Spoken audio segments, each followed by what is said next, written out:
हर हर महादेव। माता पार्वती की जय, मैया भवानी की जय, अष्टभुजा माँ दुर्गा की जय, माँ दुर्गा की जय, माता लक्ष्मी की जय, साथ में नीलम दीदी और हरिंदर भैया की भी जय।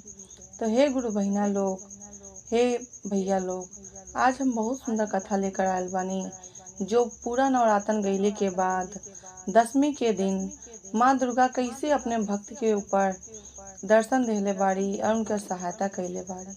तो आइए कथा के पूरा अंत तक जरूर सुनो और अच्छे तरह से समझो। साथ में आप लोग हमार एक ही रिक्वेस्ट बाटे कि हमारे चैनल के सब्सक्राइब करके ज़्यादा से ज़्यादा शेयर जरूर करो और कमेंट बॉक्स में हर हर महादेव, माता पार्वती की जय, मैया भवानी की जय, माँ अम्बे की जय, माता दुर्गा की जय, सब देवी देवतन के जहाँ तक आप लोगन के समर्थक होई वहाँ तक आप लोग लिख के कमेंट बॉक्स में जरूर लिखो कि माँ दुर्गा की जय। तो हे गुरु बहिना लोग, आज हम जो कथा लेकर आयल बानी बहुत सुंदर कथा बाटे, तो ध्यान से ओके पूरा अंत तक जरूर सुनो। एक राजा रहने और एक रानी रहली। एक राजा जो रहने और उनका रानी जो रहली, बहुत दिन तक शादी के बाद भी उनके औलाद नहीं भइने। तो सबके गांव के कुछ लोग कहने, उनकर साथ में रहे वाला महल में मंत्री भी कहने कि हे राजा साहब, आप दूसर बियाह कैली। तो राजा का कहतने, काहे? तो कहतने मंत्री कि ये रानी के कोनो लइका नहीं भइने, तो यही से आप दूसर बियाह कर ली। हम तो छोटहन बानी लेकिन बड़हन बात कहतनी। तो राजा कहतने कोनो बात नहीं, हम सोच समझ के बताएं। राजा बहुत सोचने समझने कुछ दिन के बाद उनका भी इच्छा ई भइल कि लाओ दूसर बियाह करके भी देख लेवल जा। केहू तो केहू चाही ये राजमहल के संभाले वाला, जे हमरे बात संभाल सके। बेचारा यह सोच के दूसर बियाह कैले न। जब दूसर बियाह कैने तो कुछ दिन के बाद नवरातन आयल। जब नवरातन आयल तो ऊ जो उनका छोटी रानी रहली 9 दिन के व्रत करत रहली और 10वां दिने अपन पारण करे और 9वां दिने 9 लड़किन के खिया के कन्या भोजन करा के कंचना खिया के और अपन पारण के दूसरे दिन उनकर जैसे अपन पारण तोड़े उपवास। ऐसे ही बेचारी करत करत कई साल उनकर भी बीत गए, कौनो लइके नहीं भइने। तो उनके मन में ई भइल कि माता दुर्गा के हम व्रत बहुत दिन से करत, लेकिन माता दुर्गा अभी तक हमार गोद नहीं भरली। फिर भी बेचारी अपने जीवन में खुश रहली, राजा के साथे अपने बड़ी सौतन के साथे खुश रहली। वो अपने सौतन के कभी सौतन नहीं अपन बहन समझे, लेकिन जो सौतन रहली बड़ी वाली रानी रहली, वो अपने सौतन के कभी बहन नहीं समझली। वो हमेशा ये सोचे कि कहीं इनका लेके हो गई ने तो हमार तो मतलब इज्जत पानी मिट्टी में मिल जाई, हमार तो कब इज्जत हुई नहीं करी, हमार आदर भाव इनमें से खत्म हो जाई। लेकिन कहल जाला भाग्य के भी खेल निराला होला। कुछ समय बीतल और छोटी रानी गर्भ से रह गईली। जब गर्भ से रह गईली तो ओकरे बाद से वो एक दिन राजा से कहली कि हे राजा साहब, कि बहुत बड़ी खुशखबरी बाटे। तो राजा साहब कहतने, का भइल हवे? तोरे भाई के शादी हवे का? तो कहतली नाही। तो तुहार मम्मी पापा कथा सुनत हुई या कहीं घूमे जात हुई यात्रा करे? तो कहतली नाही। तब कहतने, तब कौन खुशी है का हम बाप बने वाला बानी? तो ई बात सुन के रानी कहतली, हाँ ये राजा साहब। तब यही पे रानी कहतली, ई बात सही हवे कि आप बाप बने वाला बानी। अब ये राजमहल के वंश आवतने आवे वाला बाने। तो राजा सुन के बहुत खुश भइने और अपने पूरे दरबार में, पूरे महल में और पूरे गांव में, शहर में अपने तरह से सबके मिठाई भेजवाने और मिठाई बांट के बहुत खुशहाली मनाउने कि हम बाप बने वाला बानी। लेकिन अब ते बड़ी रानी के जब ये बात के पता लगल कि छोटी रानी गर्भ से वाली और उ माँ बने वाला बाड़ी या राजा बाप, तब ते उनके खुशी के जो ठिकाना रहल उ तो मिट्टी में मिल गल। काहे कि उनका खुशी ते को रहबे नहीं कई। अब वो ये सोचे लगली कि अगर ये महतारी बन जाइए, माँ बन जाइए, तो हमारी इज्जत कबो केहू करबे नहीं करी, हमार आदर भाव केहू नहीं करी, न हमके केहू समझी। बेचारी ये बात में सोचे लगली या समझे लगली। लेकिन छोटी रानी रहली बहुत खुश रहली। अब बड़ी रानी से भी सोचे कि चला कोनो बात नहीं, उ ना माँ बन सकली, कोनो बात नहीं, हम तो माँ बनब और हमरे साथे उहो माँ बनिए। हमरे लइकन के पालन पोषण जैसे हम करम वैसे ही उहो हमरे लइकन के पालन पोषण करिए, अपने नियर समझिए। लेकिन कहल जाला ऊपर के मौन कुछ औरी होला और अंदर के मौन कुछ औरी होला। बड़ी रानी जो रहली ऊपर से कुछ और रहे, अंदर से कुछ और रहे। जब ये बात के पता लग गई रानी के, तो उ बहुत तरह से बहुत विधि ऐसा अपनौली, बहुत ऐसा प्रयोग कैली कि रानी के गर्भ गिर जा। लेकिन कहल जाला माता दुर्गा के शक्ति रहल तो उनका गर्भ कैसे गिरे, उनका जब माता दुर्गा ही गर्भ देले रहली। तो ई बेचारी एक बेर दूध में जहर मिला के देहली, कहली अपने बांदी से कि जा छोटी रानी के पिया दियो और उनके कहिया कि दूध पियले से बहुत उनके एनर्जी मिली, यानी कि उनके बहुत ऊर्जा मिली, शक्ति मिली। कहली वो बांदी ठीक बाटे, हम जातनी कह दे। वो बेचारी पी लेली, लेकिन उनके कुछ नहीं भइल। सवेरे वैसे ही उठत तली छोटी रानी और कहत तली कि ये दीदी, हम रात जो दूध पियनी बहुत अच्छा नींद आयल है, लेकिन देखा हमार देह के थकान भी दूर हो गईल बाटे, बहुत हमार शरीर में दर्द रहल, उ दर्द वो ठीक हो गईल बा। उ देख के बड़ी रानी चौंक गईली कि देखा नहीं, हम तो एक जहर देनी है और ये कैसे जी गईली है। तो माता दुर्गा के कृपा रहल। फिर एक बार से वो कहली अच्छा रुक जो, फिर हम तोके दोबारा देब। कुछ दिन के बाद फिर से वह काम कैली। वो फिर भी सवेरे उठली तो उनके का बना के देले रहली, उनके खीर बना के देली, मीठा मीठा उनके खीर खाए के मन भइल। तो खीर में का कैले रहली, जहर डाल देले रहली कि उनकर गर्भ गिर जाई या तो उहे मर जाइए। लेकिन माता दुर्गा के शक्ति रहल, माँ अम्बे के शक्ति रहल कि उनके कुछ भी नहीं भइल। कहत का बारी सवेरे उठ के फिर से कि हे दीदी, हम राउर खीर खैनी हई, तो जैसे लागल है हमके कि कितना हमरे शरीर के जो दर्द बाटे, तकलीफ बाटे, जो हमरे शरीर में जो हमेशा दर्द हो रहता, वो हमेशा के लिए खत्म हो जाता। दीदी आप ही हमके बना के रोज खाना कुछ न कुछ बना के दे देवल करी, जैसे ही हमार बालक हमें वैसे ही आपके भी बालक हमें। तो कहत का बारी मन में बड़ी रानी कि त तुहार हमें, हमार कैसे हमें, तुहरे पेट में बाने, हमरे पेट में थोड़ी बाने। इनके मन में तो कल छपट रहल बड़ी रानी के, तो कहे कैसे, तो कहत का बारी ऊपरे मन से ठीक बा। फिर वह बतिया मतलब प्रयोग कैली, खिलावा छोटी रानी के फिर से ऐसा कैल जा। फिर से उनके का कैली कि जब लास्ट समय आई, तो लास्ट समय में भी उनके 8वां महीना में, यानी कि उनके फिर से देहली वह दूध पिए के, तो केसर वाला दूध बना के देहली। जब केसर वाला दूध बना के देहली पिए के, तो मैं फिर से वह जहर वाला थोड़ा सा टुकड़ा डाल देले रहली। जब थोड़ा सा टुकड़ा डाल देले रहली, तो उतना डलने के बाद से का हो सकेला, लेकिन माता दुर्गा के शक्ति रहल कि ओहू दिन बेचारी उजी गई। अब लास्ट समय आगे 9वां महीना, अब उनके प्रसव पीड़ा चालू हो गए। जब प्रसव पीड़ा चालू हो गई, तो ओकरे बाद से का भइल कि कहली ए दीदी, हमके बहुत प्रसव पीड़ा होता, बहुत दर्द होता। तो कहत का बारी जा अपन दहिया कोनो इथी से रस्सी से बंधवा लो। तो कहत अली राजा साहब भैया नहीं खी, कैसे बनवाई, ऊ तो चल गई बानी अपने कचहरी, यानी कि अपने राज दरबार में सबका सेवा करे। तो कहत अली अच्छा रुको, हम ही चलतनी।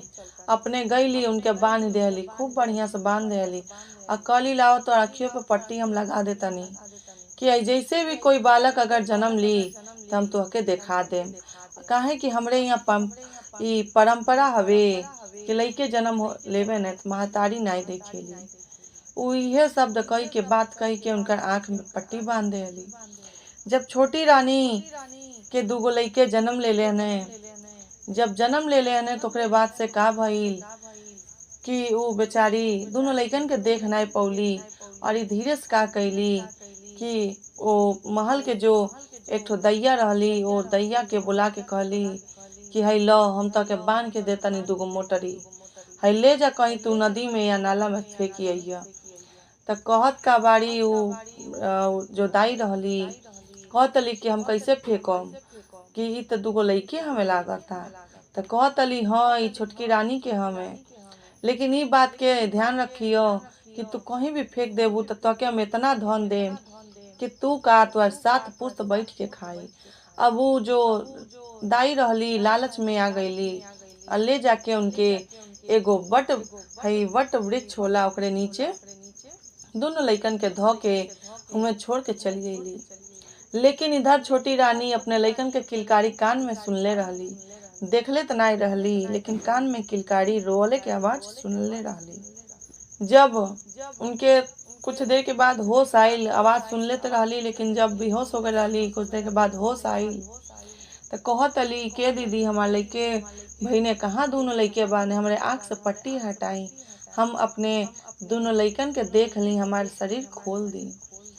तो का कैली उनका आँख से पट्टी खोल देली, रस्सी खोल देली उनका शरीर से और कहत का बाड़ी दूगो बिल्ली के बच्चा दिखा के, देखा ये दूगो बिल्ली के बच्चा तू जन्म देलू है।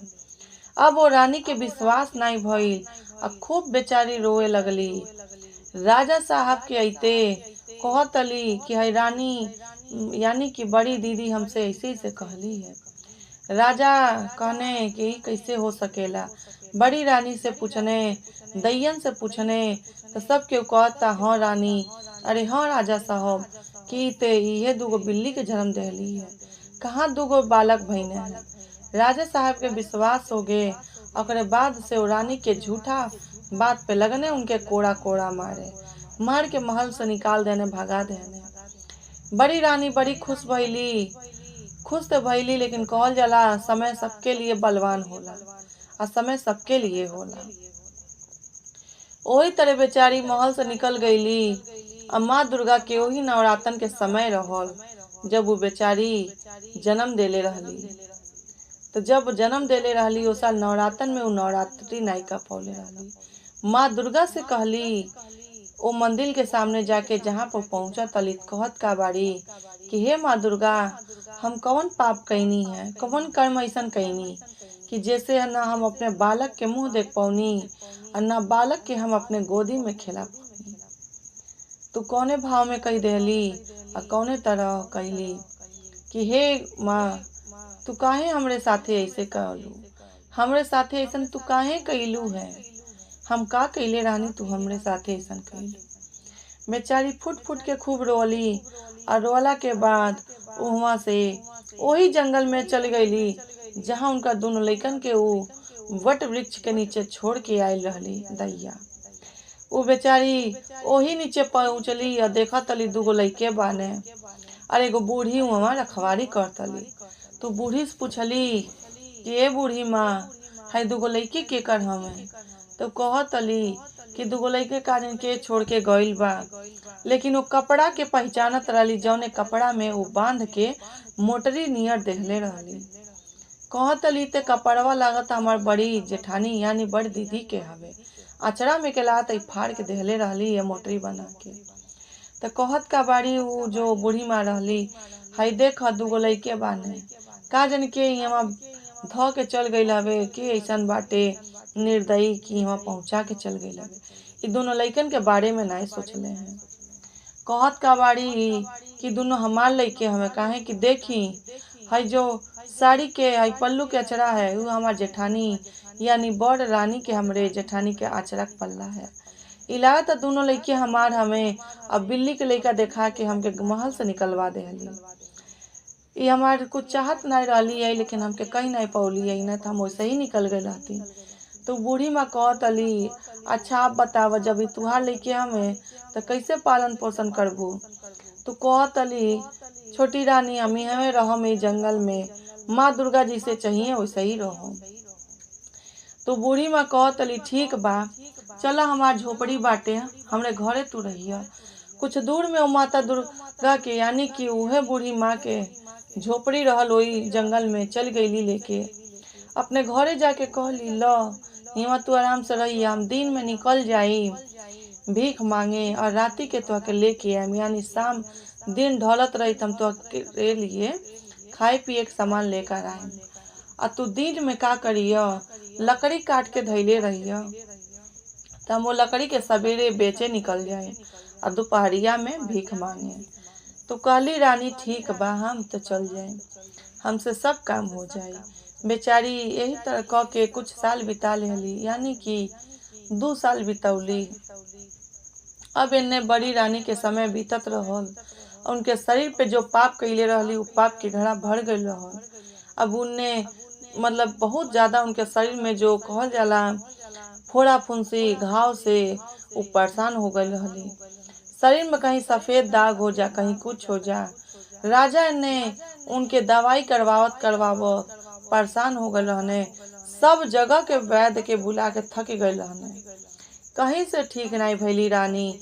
एक दिन कहने कि हम जा तनी शिकार करे, हे दैया लोग तू रानी के देखियो, हम जा तनी आज जंगल में घूम के आई, हमार मन में शांति नहीं खे। गईने निकल के घूमे और उनके प्यास लगल। जब प्यास लगल तो कुआं के पास पहुँचने, कहता ने कुआं में पानी ते बा, अब पानी कैसे निकाली, बाल्टी नहीं खे। बाल्टी मांगे के सोचने कि कहाँ से लेके आई, तो देखा था ने कुछ दूर में झोपड़ी बाटे। वो झोपड़ी के लगे गईने और गेट खटखटा के कहता ने कि हे माता जी, हे बहन, हमके दे दी बाल्टी और रस्सी, हम कुआं से पानी निकाल के पीली, बहुत प्यास लागल बा।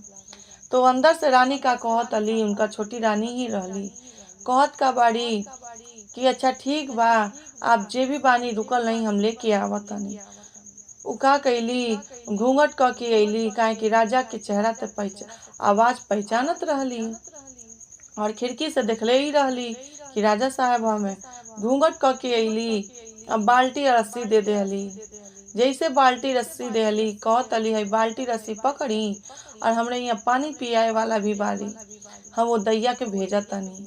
तो कहत अली, उ राजा साहब का कहतने, कवन दैया, हई महल में, अरे हई झोपड़ी में रहे वाला इंसान कहाँ से दैया ला लिए, तू ये बूढ़ी माँ रहली, लेके गईली। कहतने ना नहीं, हम पानी निकाल ले, निकाल के पी ले, पियले के बाद से फिर अइने वापस करे। जब वापस करे अइने तो कहत का बाने, हई लो बाल्टी और हई रस्सी। तो वही जब आवत के समय उनका आवाज सुन ले रहने और देख भी ले रहने, काहे कि गेटवा खुलल रहो। जब देख रहने उतने समैया में जब रानी देखली तो घूंघट कर ले ली। तो राजा साहब कहतने, हम तो तुहके देख लेनी, तू हमार छोटी रानी हऊ, हाई दुगो लइके के कर हमें। तो कहत का बाड़ी, ई दुगो लइके रौरे हमें। वही पे राजा साहब का कहतने, जब हम तुहके मार के घर से निकाल देनी तो ई दुगो लइके कहाँ से आ जाइए, तू ऐसन कवन पाप कई देहलू कि दुगो लइके ला देहलू। ये बात के सुन के बेचारी रोए लगली और रोले के बाद से कहतली, देखी हमरे पाप के चा कोनो ऐसा कुछ नहीं कैली, ई दुगो लइके रौरे हमें और दुगो बिल्ली दिखा के बड़ी रानी हमके घर से निकलवा देली। और देखी उनका अचरा देख के हम पहचानले बानी कि हमार दोनों लइके हमार हमें। तो राजा साहब बहुत खुश बने और रानी की अपने गले से लगा के कहने, हम तो के अपने महल लेके चलो। रानी का कहतली, हम महल ना जाए, हम कहीं हमें छोड़ दी, हमें जंगलिये में रह, में झोपड़ी में रह। राजा साहब कहने, काहे? तो कहतली, ना अब हम महल में ना जाए। राजा साहब कहने, तब हम महल छोड़ देतानी और ई हमें रहतानी। राजा साहब भी हमें रहे लगने और कहने कि देखो जैसन उ कैले बाड़ी वो भोगत अली। तो वही पे रानी का कहतली, देखी आप कहनी है पाप, पाप कैसे है, ई 1 साल के लइके हमें डेगा डेगी चलत बाने। अब इहो सोची कि 9 दिन में थोड़ी लइके अब सोची हमके साल भर आप निकलले हो गए, साल भर पे लेके चला तने। और आज देखी कौन दिन हमें 10वीं है, यानी कि नवरात्रन के 10वां दिन है। पारण करे के समय रहल, पारण करे के जब समय रहल ते वो जो बूढ़ी माँ रहली वो गई रहली नौ कन्या के ले आवे। जब कन्या के लेके आवत रहली तो ओकरे बाद से अली तो वही पे उपवास रहली रानी। कहली कि नौ कन्या के खिया दे, ओकरे बाद हम अपन पारण करब। खिया पिया देहली। ओकरे बाद से कहली कि हे माँ, हे बूढ़ी माँ, तू भोजन कैला। बूढ़ी माँ कहत अली ठीक बा, लइकन के जाए दो। विदा कर देली। ओकरे बाद से इहो दोनों जने पारण कैल लोग और माता दुर्गा के याद करे लगल लोग। जैसे माता दुर्गा के याद कैल लोग और दोनों लइकन के सोचता लोग, वैसे ही माँ दुर्गा उनके साक्षात दर्शन दे देली।